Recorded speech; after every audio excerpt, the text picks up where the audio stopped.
సెలబ్రిటీలు పిల్లలను దత్తత తీసుకోవటం కొత్త విషయమేమీ కాదు. ఇప్పటికే ఎంతో మంది స్టార్ హీరోలు, హీరోయిన్లు, క్రికెటర్లు అనాథ పిల్లలను దత్తత తీసుకొని వారి బాగోగులను చూసుకుంటున్నారు. అయితే పెళ్లి కాకముందే కొంతమంది హీరోయిన్లను అనాథ పిల్లలను హక్కున చేర్చుకుంటారు. కొంతమంది హీరోయిన్లు అనాథ పిల్లలను హక్కున చేర్చుకుంటారు. ఈ మధ్య కాలంలో టాలీవుడ్ సెన్సేషన్ శ్రీలీల ఇలా ఇద్దరు అనాథ పిల్లలను దత్తత తీసుకుంది. అంతకు ముందు రవీనా టండన్, విశ్వసుందరి, సుస్మితా సేన్ కూడా ఇలానే పెళ్లికి ముందు అనాథ పిల్లలను దత్తత తీసుకొని వార్తల్లో నిలిచారు. అయితే ఇదే జాబితాలో చాలా మందికి తెలియని ఒక హీరోయిన్ పేరు కూడా ఉంది. ఆమె ఒకరు కాదు, ఇద్దరు కాదు, ఏకంగా 34 మంది అనాథ బాలికలను హక్కున చేర్చుకుంది. వారిని సొంత పిల్లల్లా చూసుకుంటూ చదువు నుంచి ఆహారం, దుస్తులు వరకు అన్ని తానే సమకూరుస్తుంది. మరి ఇంత మంచి పని చేస్తున్నా బయటకి చెప్పుకొని ఆ ముద్దు బొమ్మ మరెవరో కాదు, ఐపీఎల్ పంజాబ్ కింగ్స్ జట్టు సహయాజమాని బాలీవుడ్ నటి ప్రీతి జింటా. ప్రీతి జింటా 1998లో షారుఖ్ ఖాన్ చిత్రం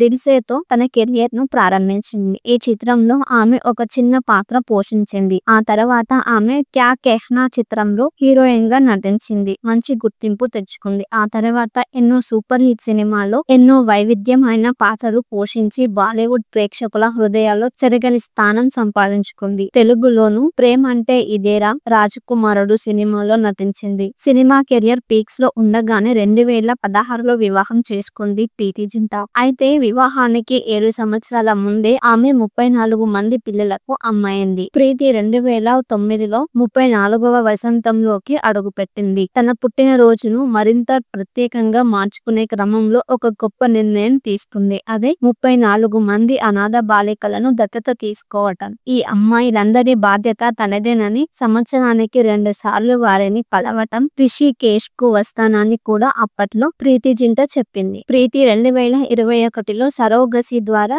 జేజియా అనే 2 పిల్లలకు జన్మనిచ్చింది. ప్రస్తుతం సినిమాలకి దూరంగా ఉంటున్న ఆమె పంజాబ్ కింగ్స్ జట్టుకు సహ యాజమానిగా వ్యవహరిస్తోంది.